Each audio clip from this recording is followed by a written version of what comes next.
This is the X-Zone Broadcast Network, broadcasting worldwide on broadcast affiliates and satellite program providers, including CNN Broadcast Network, Sirius Satellite Network, Star Media, Good News Radio Network, Angel Broadcast Network, Wiki Broadcast Network, and WPBN TV. For more information on the X-Zone Broadcast Network, visit us at www.xzbn.net.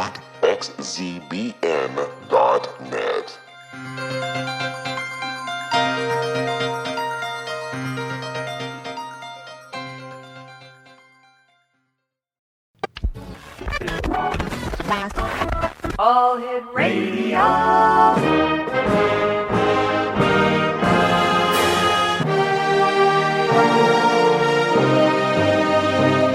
Welcome to the X-Zone, a place where fact is fiction and fiction is reality. Now, here's your host, Rob McConnell.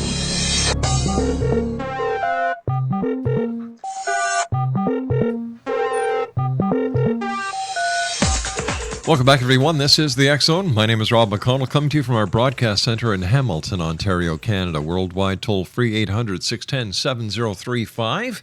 Email xzone at xzoneradiotv.com on all the major social media sites.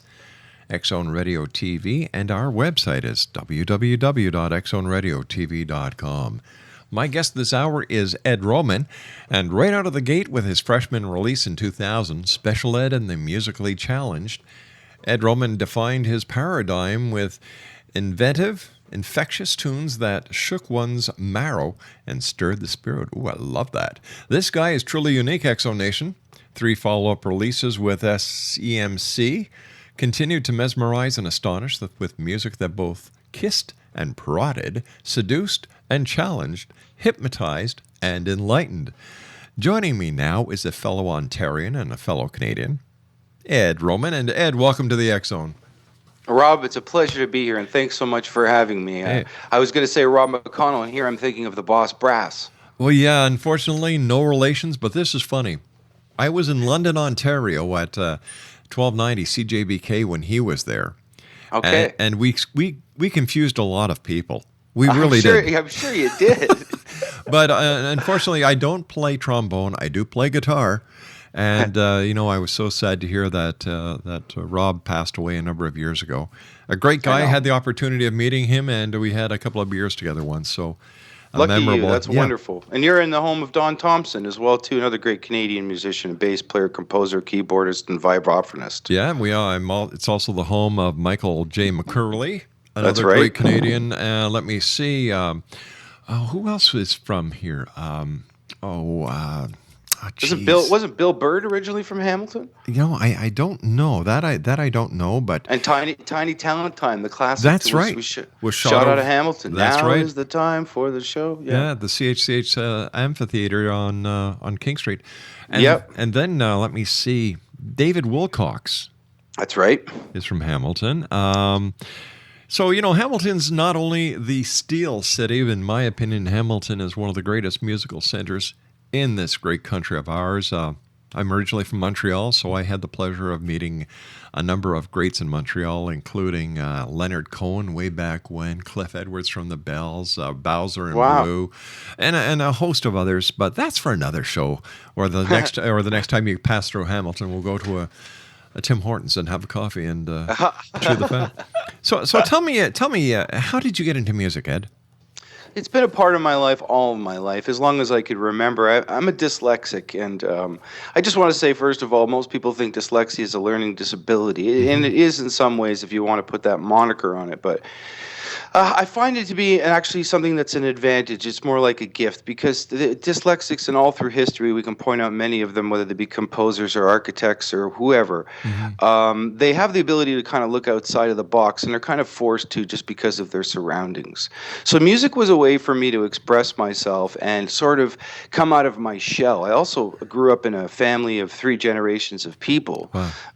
Where my grandparents were listening to Eastern European music, but my grandmother loved all kinds of music, from like popular music, classical music, Elvis Presley, anybody. But she was always singing, and the idea that music was an important thing was omnipresent in my house, because also to my parents were avid music listeners. My mom saw a lot of the greats at the Brass Rail. Yeah. She always talked about those shows. Same thing with my dad.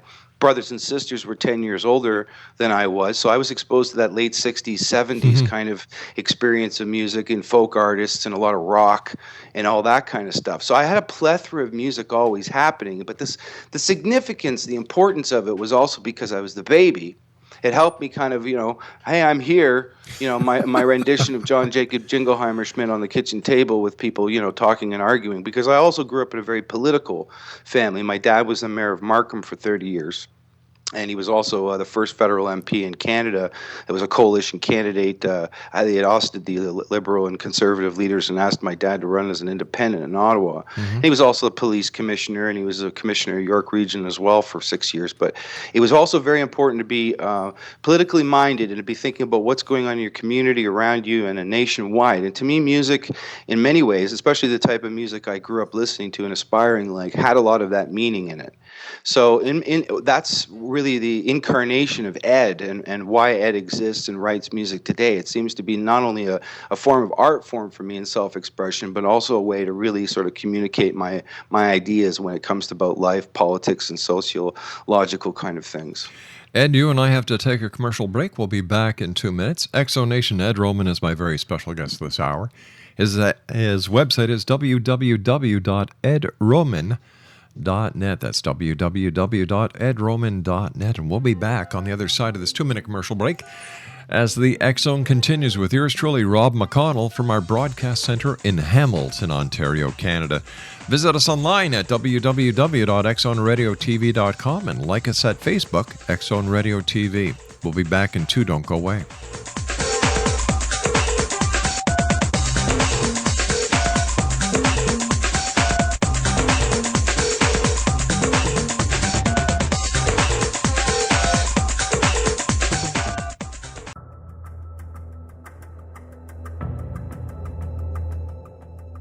Modern Esoteric, Beyond Our Senses by Brad Olson, consummates the lifeology story about where humanity originates.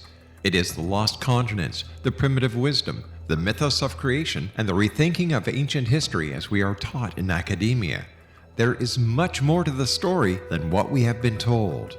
As this is the first book in the Esoteric series, Modern Esoteric starts at the beginning of time and accelerates up to this modern age. Future Esoteric is book 2 in the series and takes a forward-looking position ahead of today with an open and honest examination of the ET issue and various unexplained phenomena. To discover the writings of author Brad Olson, visit www.bradolson.com. That's www.bradolson.com.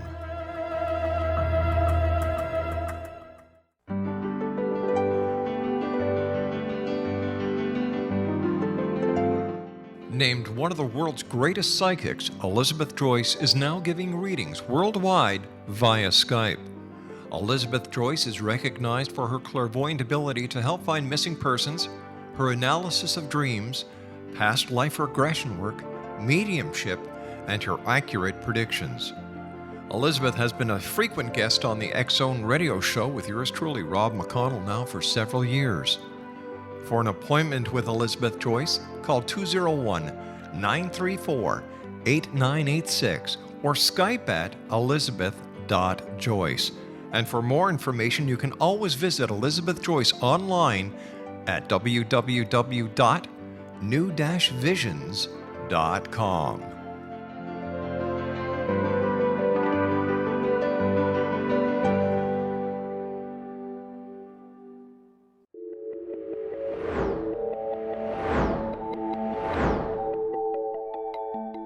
Do you have a disease that you would like to alleviate through a natural means? Have you been contacted by angels, ghosts, or even extraterrestrials and want to validate these experiences? Or would you simply like to speak with someone who can help you find your life's purpose? I'm Dr. Joseph Mara, and I'm offering my services free of charge for first-time clients contacting me during the month of April.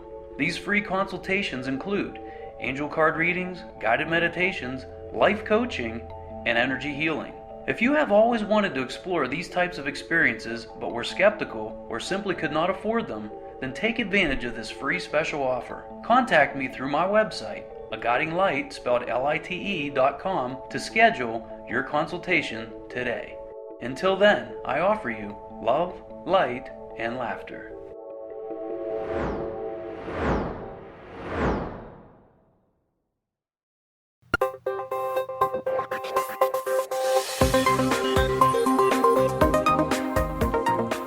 Exonation, Ed Roman is my special guest this hour, www.edroman.net. Ed, besides music, I understand that you also have an interest in what we talk about here in the X-Zone, everything within the world of the paranormal to parapsychology. And I was wondering if you could tell me what happened to your family with a UFO that visited your farm. Well, that's a wonderful story, and it's really part of the family allegory. I was nothing but a thought probably in my parents' mind at the time when it occurred. But in 1966, we had an evening happen where my mom was making dinner. It was in November. It was getting dark early, and there was a vibration that started in the house. And my mom had thought, the sump pump had turned on in the basement. She went to check. And when she realized it wasn't on, she started to come back up the staircase, which led into the bay window of our kitchen. And she thought, when she got to the top of the stairs, that there was an airplane that was going to hit the house. But then she quickly realized that it wasn't moving, but it was extremely bright. And she asked everybody at the kitchen table, my two sisters, my brother, my grandparents, to look out the window and to verify what she was looking at. And what they described was an oblong-shaped sort of ball that was hovering above the ground just in front of our barn. Now, what was interesting about the observation was that it was so bright that it was hard to look at it. It was almost like an arc light from a welding unit or something. And the odd thing about it, too, was that it didn't cast any shadows. That the actual trees themselves, as you normally would with a big spot, you'd see that distance prevailing of the actual shadow moving across a lawn or something. None of that was there. It was really sort of alarming. And at the same time, there was this sort of like grouping of what my mom describes as fluid lights. So almost lights that were like fluidly moving inside of themselves that were around the lower second third of the actual object. And then what happened was they watched it for about 5 minutes, and then it moved up over top of the barn. They walked out of the house, and they watched it move to the southwest towards the Oshawa Pickering area. But my mom said it was almost moving like a bouncing ball, like, and if I can describe it, like following the topography of the landscape itself. So, my dad came home later that evening because he was in a council meeting, and, she told him what happened, and he was like, well, you're crazy. I don't know what that is. So my mom started doing some inquiring like you would back then. And she had called the Buttonville Airport, which is just off the 404, and they had reported tracking 6 different unidentified flying objects that evening. And as well, the David Dunlop Observatory had released a report to the local Richmond Hill newspaper and the Time the Markham paper about the exact same thing. So there was this sense of confirmation in the public about it. And at the time, I think that there was sort of an open dialogue about what was, going on. And you may have heard reports more frequently about that stuff as opposed to today, where a lot of that stuff is suppressed, not talked about, or you're, described as like, you're crazy or something. You're seeing something. It's mass hallucination or whatever the excuse happens to be. So for me, it brought a lot of validity in my own personal experiences of other things that I'd seen in the night sky. And as well, it keeps me looking because it has that question ignited in me as somebody that's interested in the topic, and because of it, I've become a bit of an amateur ufologist, studying everybody from all the Roswell stuff to the Corona crashes. I'm a big fan of Stanton Friedman, and Jim Mars. I love a lot of his stuff, and he is a great guy. He's a great guy, and there's a lot of people bringing a lot of valid information, and that's what I guess I'm looking for. I'm looking for these stories that are by reputable people people that are describing things that they can't explain, that are backed up by public things that are like whether they're the airport or anybody. So for me, it's confirmation, but that's really where that story comes from, and I hold it true to my heart because like I said, it feeds me also too. I've written a song about it. It's called A Few More Days, and about the idea of maybe taking a ride with these guys and getting a different perspective on things. Let me ask you, why do you think that these craft are visiting us? Why don't they just land, get it over with, and say, hey, listen, we're here. No more speculation. Well, see, fractal programs in the universe and the concept of itself and how it keeps relaying on itself and things that are repetitious. They say there's nothing new under the sun. And even us as the human civilization or species, as I like to refer to us as, is more interested in other species, and we tag them and we try to do things to them. Right now, we're manipulating DNA. And I think if you look back all through human civilization, there are many things that point to the advent of some kind of intervention or a meeting or a contact, if you will, of some point. So I don't think it's anything new. I think it's something that's been going on for a long time. And there may be more people that are privy to what's really going on than most people. I would say, 2% of the population really knows, as 98% are like, well, they're undecided, or, half and half, yes, I believe, or half I don't believe. But I think it's something, if it's an agenda thing, it can't be that much different and quite symmetrical to the same things that we do with other species, whether it be plant life, flora or fauna, excuse me.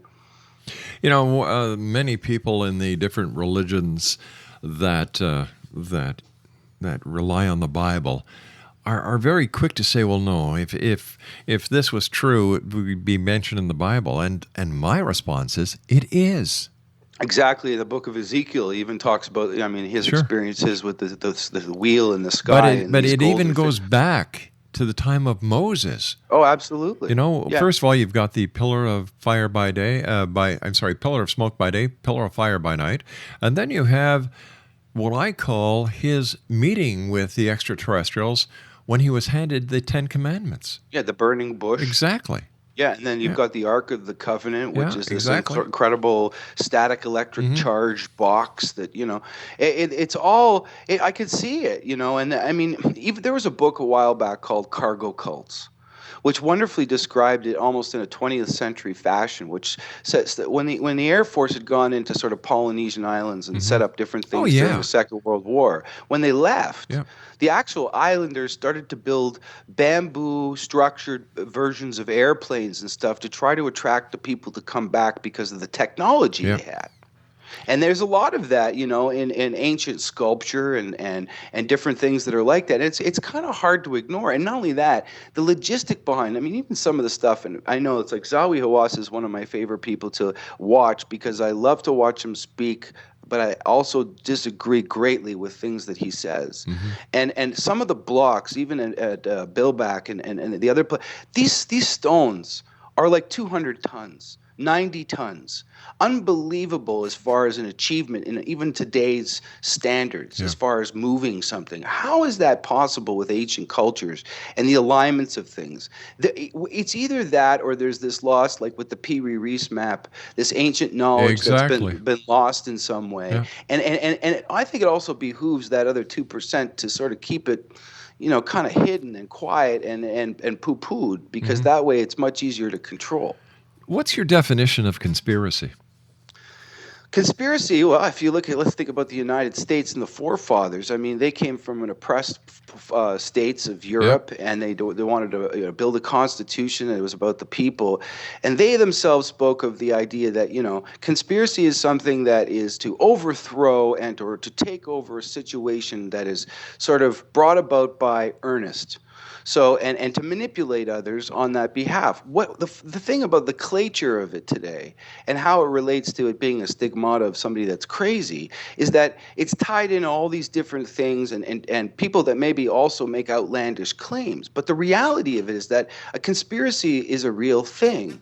And a theory is also a really thing. Without theories, we don't have the theory of relativity or gimbal equations in order to Right. be able to do things. So to put the two together and then to have that stigmata attached to it is ridiculous, because it actually forces people not to think and question and to ask pertinent information and questions that can help people in some way to understand more. So conspiracy to me is a reality, and I mean, even like General Westmoreland. I mean, he was at Harvard University. He stated to the entire populace that the Bay of Tonga incident was set up, and it basically threw everybody into the Vietnam War. So if that's not a conspiracy to overthrow and undermine the idea of what the American public thinks, I don't know what is. Why do you think, or do you think, that there is a conspiracy in play to suppress the information about extraterrestrials and extraterrestrial visitation? Well, like I said, I think it has more to do with control. I mean, oh my God, like even somebody like without even going on an extraterrestrial level, which we will, but Tesla, like, I mean, he himself and the inventions that he came up with are, and I'm sure when he passed away, there's information we know nothing about. And it behooves whoever has that information to manipulate other people. And that's what I find is that whoever is running this sort of behind the show scene thing, it's not really about money. It's more about control and either gaining something that we know nothing about, whether it's technology or moving past realms that we know nothing about.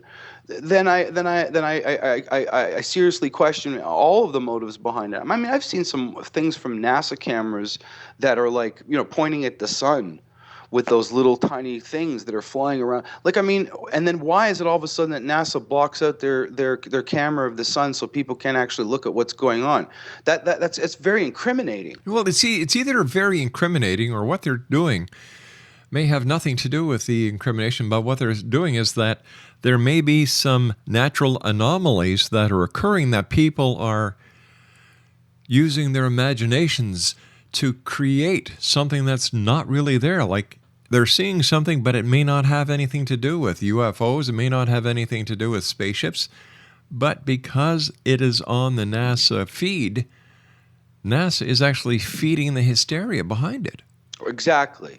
And that's the thing about all of this, is that who's benefiting from it? Why is there the suppression of the information? And that's the thing. In this day and age, information in our word is like gold. Yeah. So when people have no comment, or they're passing the buck on a regular basis, but nobody wants to have the onus, that's where we really start to have the problem and where the confusion starts to lie. And everybody's left asking or forgetting about it within a 5 to 10 year span and not even worrying about it anymore. Exactly. And a perfect example of this in today's news is over 90 days ago, Flight 370 disappeared. That's right. Do you hear about it today in the news? No, everybody's talking about Tiananmen Square and how Exactly. nobody's talking about it. And I think that's the thing, is that the acceleration of the technology that we have today is incredible. Yeah. Here you and I can sit and talk with clarity and have this show. And years ago, not even 20 years ago, I was still sending information around via the postal service. Exactly. Here, banking instantly, everything happens. It's moving so quickly that people don't have a time to catch up mentally with things that are going on. It's hard to navigate through it all. So to even have empathy for history or a situation is difficult. Ed, stand by. Nice talking to you. Thank you very much for joining us tonight, Ed. Pleasure. Ed Roman's my special guest, www.edroman.net. This is the X Zone.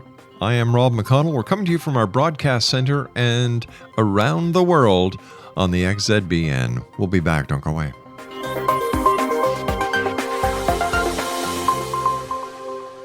Are you considering calling a psychic to read your situation? Then consider David Champion, a psychic medium for more than 20 years with thousands of readings under his belt. David Champion will make you feel comfortable. He has proven to be honest and accurate. He's a straight shooter. There's no guesswork. What he sees is what you get. While he is a medium, most of the calls focus on relationships, not only love, but work, school, neighbors, and more. Need help with finding a job and preparing for the interview? Are you dealing with people who are obstacles in your path? For more information, go to davidchampion.com. $1.50 per minute paid by credit card with a minimum of 30 minutes. For your reading with David Champion, call 1-877-702-8598. That's 1-877-702-8598.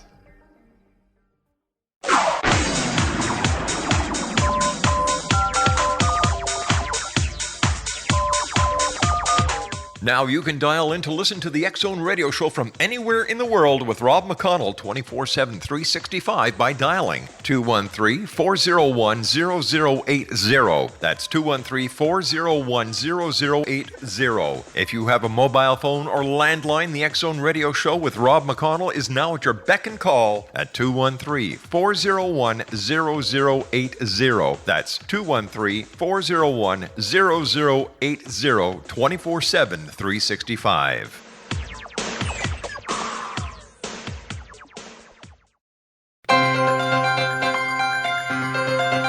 This is the X-Zone Broadcast Network, broadcasting worldwide on broadcast affiliates and satellite program providers, including CNN Broadcast Network, Sirius Satellite Network, Star Media, Good News Radio Network, Angel Broadcast Network, Wiki Broadcast Network, and WPBN TV. For more information on the X-Zone Broadcast Network, visit us at www.xzbn.net.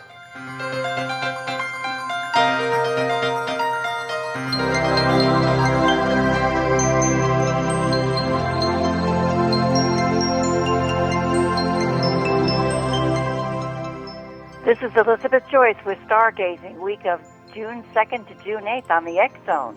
There's plenty of romantic energy in the agenda this week, even if you might not be able to think straight.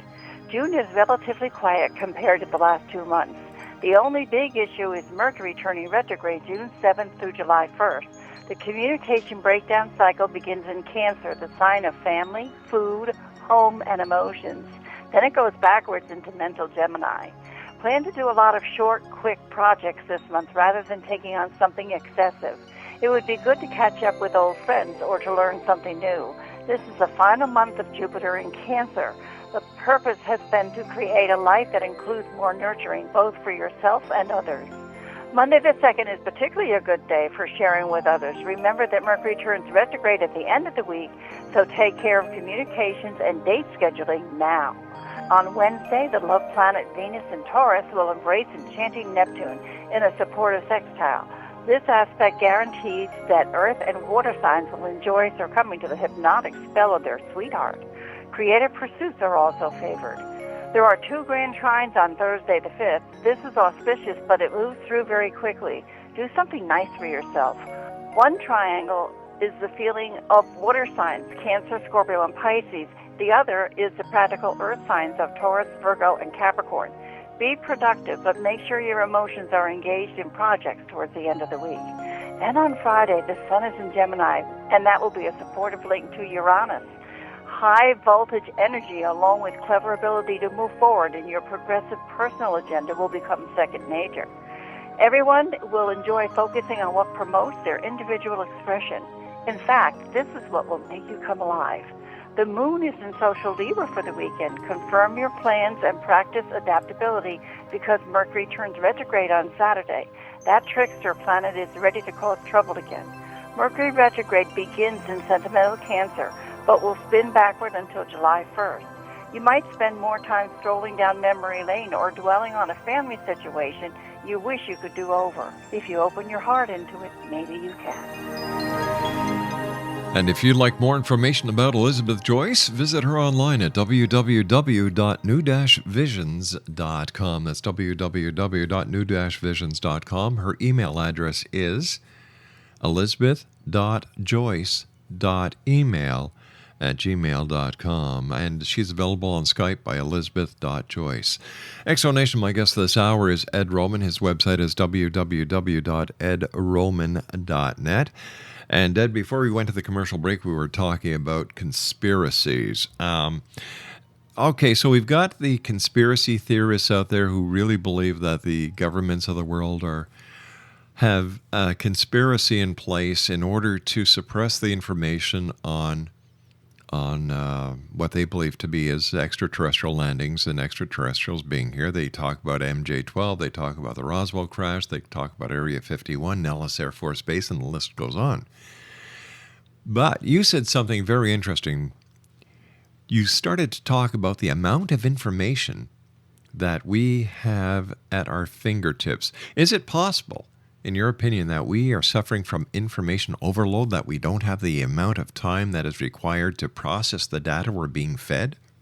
Well, and absolutely. And I think that's the thing about technology is that, it needs to be taken with a grain of salt and how we integrate it with our lives. We're so, rushing towards that enlightened moment of what's to come next that things become antiquated within days. Yeah. So I think it's highly integral to remember what it is. To me, if we use the metaphor of a hammer, and people might think, well, a hammer is not technology. But not so long ago, it actually was. And it created the civilization that we have today. And the thing about a hammer is that you can build a home with it, or you can kill somebody with it. And it has the option in your life to do what, the free will aspect says you can do with it. You have the choice to do. And we also, too, in many ways, are forced to participate in many things that require it. So it becomes very difficult for most people to some people are addicted to it, and some people, take it, like I say, with a grain of salt, and they use it for that purpose.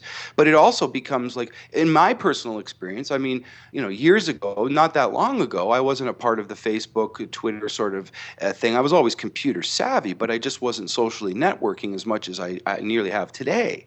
But the reality of it was that is instantaneously joining those sort of things that we all know that are out there, people were returning my calls. I was communicating with people, and I seemed to fit into the system. And that's where I think a lot of people in this world feel this sense of acceptance, not only to talk about their businesses and their ventures and things that they do, but there's cries for help. There's people asking for donations to help other people. There's people telling stories that none of the big media discusses and talks about. So it has this fruitful aspect of it that I think is in some ways kept us together and stopped us from killing one another. And at the same time, it's also something that's also, desocialized us from acting the same way that we did in what people today would call antiquated systems. And even in the music field, I mean, and this is something that's not abnormal right across the board, there's less people that participate in going out in musical events just because there's so many other things going on that's not something that they frequent. Like, think about the 1970s in Toronto. And how active the Queen Street scene was, Yorkville, it was humming. And as a good musician in Toronto, you could be working 5 or 6 nights a week and making a good living doing what you're doing. But now you have to almost beg people to come to see a show to participate, unless it's a huge act, you're a supporting act and you're playing at the Cops or something's going on. But I noticed this, and even as a teacher for almost 25 years of music, the also decline in the amount of tactical ability or the hunger for it. Whereas, let's say 10 or 15 years ago teaching, I was teaching so many kids, and now there's less and less and less that are involved and wanting to get involved in it. And when I grew up, that's why I became a musician, because we didn't have all the technology that we have today. A guitar was technology. It sure was. A drum set was technology. So if you got good at what you did, at your craft, that's what you were acclimated for, not because of the thing you said in your post that day. And even sometimes today, I've met people online and they're posting all these quotes of other people, and I'll say, well, what do you think? And they have nothing to say. Yeah. So at the same time, what is it really doing? And you're right, Rob, there's so much information out there that you couldn't even ingest. If you started reading from the moment you were a zygote till you lived to be 106 years old, you couldn't ingest all the literary information out there. And how relevant is it to your life at that moment in time? So it has many aspects to it. It scars and it spores at the same time. Well, just take a look at how damaging the information that is accessible is to people today. Electronic bullying, social media bullying is an example, and then you have what happened to Donald Sterling, where here he is, he's in his house where he believes that he has the right to say what he wants. He's recorded. The recording gets to TMZ. TMZ plays it. Bang. And look what happened. Yeah. Yeah. But that's the thing, is that why do we have then the laws in place that say we are allowed to air and voice our opinions, whether they be pleasurabilities or disdainment? And that's the thing, is even questioning inside of you say the conspiracy theorists, talking about world domination or whatever. If you bring those things up, like you look at even 9/11. Yeah. There's such a divide in the social conscience about either people want to just look at the information, like the Kennedy assassination, during the Warren Commission. And the other half of the people say, you're unpatriotic, you shouldn't be questioning people like that. That's very sort of fascistic, although, hidden under the culture of the idea that it's patriotic. But the reality of it is that it creates a divide when really everybody should just be wanting to look at the information, even if you have to question it twice or 3 times. That's your right. That's your right. You see, but what I've seen over my years doing this show is that what people claim to be democracy really isn't, because people have given up their right to make changes. That's right. It's no longer we the people. It's I the person, and when things don't go their way, boy, they talk a heck of a game sitting in their living room the day after the decision was made. But people Bingo. don't want to get involved. Well, my dad said society gets what it deserves. Exactly. And if you don't want to get involved in what's going on, you'll get walked over. Yeah, and if you're not part of the solution, you're part of the problem. No, in my own personal experience with some of the conundrums that are going on with a road alignment, even in front of my house, here I have 2 mayors of 2 separate towns, a police chief, and the foreman of the job. And they all have been lying to me for 3 days. I've caught them all in lies. And had I not taken it to the newspapers and created a stink about it, I would have been walked all over. They would have cut down the trees in front of my house. They would have done whatever they wanted to the flower beds that are 120-year-old edible strain of, all of that stuff. And I had to sit and catch them in the lie in order to prove it. So my word and what I actually, in my protection as a citizen, is overridden by what the corporation wants. Because think of this. I used to work as a music therapist, and I had a problem with a kid that was trying to break in our house. I called the police department, and they told me to go to work. You've got to be kidding. No, I am not kidding. Not a word of a lie. And that was the OPP that I called. Then I have this conversation with the mayor of one of the towns. He assures me the police will show up the next morning at 6:30, and they don't. And I'm here with a video camera videotaping them in breach of their contract. And despite I've showed it to both mayors, the police chief, and the contractor, they've got nothing to say about it. It's ridiculous. So if you don't stand up for what you believe in, say what you think. That's right. And actually get involved in what's going on, you're going to get in trouble. Even if it means going to the ballot box, Rob, and spoiling your ballot. Because that's still having an opinion. That's right. And so many people that I've talked to, and this is it just frustrates the hell out of me, Ed, is that, well, you know what? What's the difference? If we do something, what's it going to change? Well, for gosh sake, if that's your attitude, nothing's going to change. Bingo. Yeah. Bingo. It's like what Yoda said to Luke. The reason that you fail is because you won't believe it. You won't try. There's no do. There's only try. Yeah. And then how are we supposed to move forward? How did we get to this point if all of our ancestors and our forefathers said the same thing? It drives me nuts. And it's the same thing. It's like it's symmetrical with so many different things. Think about what some of the corporations are doing with citizens in certain areas and their public rights. Yeah. And despite that they have to fight certain corporations for their rights, those corporations will lobby the government and they'll fight injunctions despite a court case is actually going on. And the citizens are helpless. Yeah.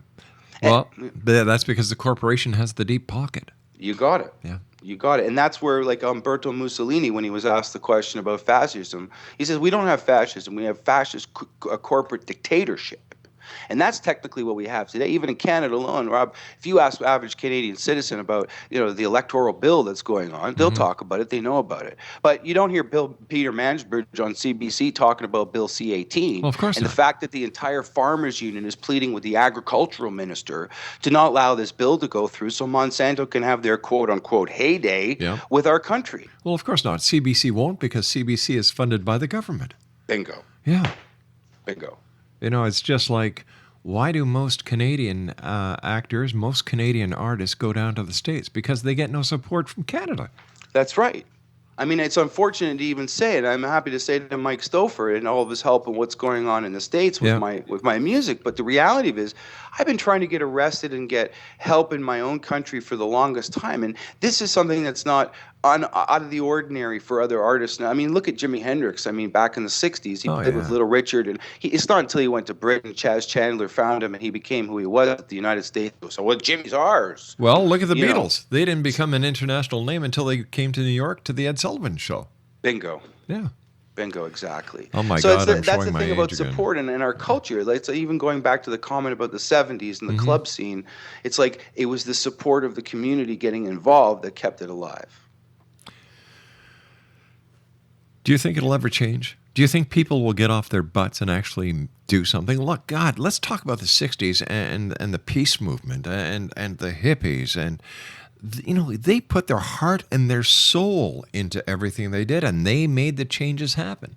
Well, and that's the thing, is that the 60s was a beautiful point, but at the same time, if you look into some of the, like, people like Alan Watt and other people who have talked about stuff, I mean, the acid culture, Tim Leary, Ginsburg, it was really created by the military and the CIA and those early acid tests that they did with people, and then it was disseminated into the culture. And the idea that this movement was something that was partially created through the people, but at the same time manifested for a reason. I think this whole conundrum is really more like, these people are like gardeners. And because I'm a gardener and I'm getting older in my age and I'm sort of looking at the world a little differently these days, it's like going and planting things that you want to plant. And you reap and you rotate that on a regular basis and harvest it. The garden knows not of what it goes through other than its growing process, and it doesn't usually question the gardener.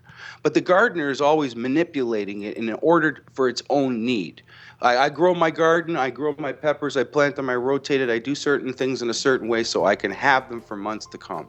And it's the same thing that I think that it's going on, is that there are many things that are created and manifested in culture all through time, whether we could talk about war or the 60s movement. All of those things sort of leave us with this idea of like, we're a part of something, but at the same time, they're also instigated. I mean, even like the First World War and the Black Arm with Franz Ferdinand, funded by the Russians and the Serbian government. Then there was the issues with Hitler and Prince Edward abdicating his position on the throne. And we've got to take our final break. Please stand by. Exonation Ed Roman's our guest, www.edroman.net. And we'll be back on the other side of this break as we continue here in the X Zone from our broadcast center in Hamilton, Ontario, Canada. Don't go away.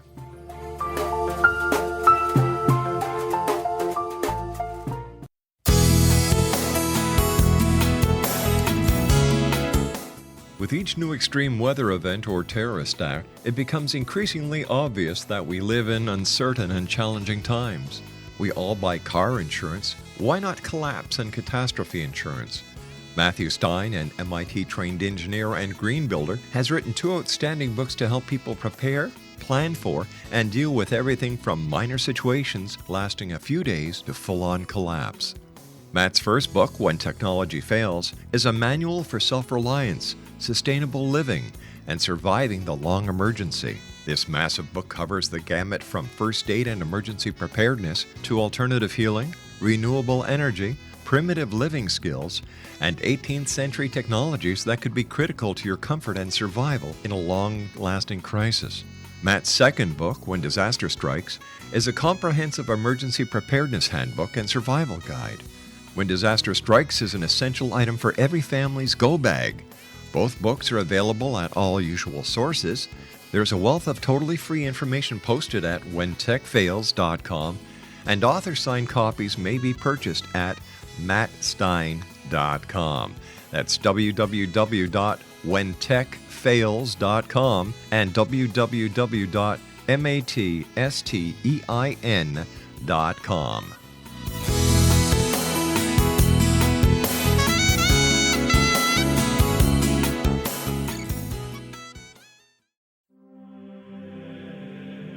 Rob McConnell here, presenting an overview for Nicholas Paul Jennings, author of a fascinating book, Amen. It presents facts revealed by Egyptologist, facts that enable us to understand why Amen is the beginning of creation of God. It provides recommendations for religious leaders of the major religions to unify their beliefs and teach the Word of God. Love one another. Amen informs people how mankind conceived God. It was the Egyptians that developed the concepts of a soul, a hereafter, and Son of God. And finally, after the worship of many gods, they conceived the belief in one universal God, the maker of all there is. For more information, visit www.futureofgodamen.com. That's www.futureofgodamen.com.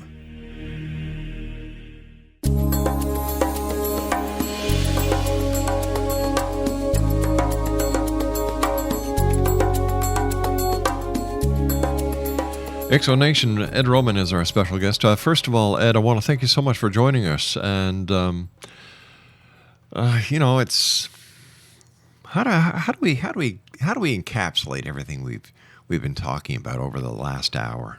Well, let me say thanks for having me on, and it's been a great pleasure talking to you. You're a nice gentleman, and it's good to talk about things that seem to be real. And in that statement, encapsulate. To me, Rob, I think it's keeping an open head. Jim Marrs once said the mind is like a parachute. It works best when it's open. And that the idea of questioning things, not out of a state of ego, but out of the state of learning. Because, that's the key, I think, to life is that we're always, learning from people, each other, experiences, let every man be my mentor so I may learn from them, good and bad experiences. Yeah. And that we all live in such a complicated day and age, and that we're all fighting these little personal battles. And consequently, somehow they're cosmically or electronically now connected, and there's so much information moving out there that it's important to breathe, to remember to take a stance as well at things that you believe in, even if it means somebody is saying you're crazy for asking the question. Because it's omnipresent with a multitude of things that are in our lives right now. And I think maybe I have a fortunate ability, and I feel blessed and lucky that as a musician, music to me is like, I've met guys that's like, okay, I got into it because of the girls and the money and da-da-da-da. I've always felt music has this spiritual connection to life. And its perceptions and the way that people write and articulate certain things. So for me, when I'm asking questions to people or I'm having an argument or a discussion or whatever it might be, I'm always trying to learn. And even if it's a bad experience, it may take a couple days to soak through the old membrane to figure out what really just happened. But I'm always going to try to come back and try to look for that positive. Because there's a lot of negative out there. And so I think questioning stuff is highly integral. Communication is the key. And looking to the media is one thing. The grain of salt thing needs to be there. But there's so much more, like a show like this or talk radio or other places that I've get great information from where people are like, I've never heard of that. And you think, well, but that's why you don't know that information. And you're questioning me, but you refuse to look into it. And that's where the conundrum lies. Ed, the time has come for us to say so long, but before we go, we've got about 40 seconds. Tell us about where you are in your music career and what's in store for the public listening to Ed Roman. Hey, the album's doing really great in the States right now, and it's called Letters from High Latitudes, and as you mentioned, you could get it at edroman.net. I'm in a whirlwind radio tour, television, and magazine tour right now, and I'm heading down to the States in September and October to do some playing. I am at the Magna Center in Aurora for the Relay for Life on the 6th. At midnight on the main stage, and that's for the cancer drive that happens every year, and it's a real privilege to be a part of that. Great cause. You're a great guy, Ed. Appreciate you being on the show. Continued success, and I look forward to the next time you join us back here in the X Zone. My pleasure, Robson. You take care, my man. You too, my friend. X Zone Nation, Ed Roman has been my guest this hour. Once again, his latest musical feat is called Letters from High Latitudes. It's available by going to www.edroman.net. That's www.edroman.net. Great guy, fellow Canadian. What can I say? Yay, Maple Leaf. We'll be back on the other side of this commercial break with the news as we continue here in the X Zone from our broadcast center in Hamilton, Ontario, Canada. My name is Rob McConnell. Don't go away.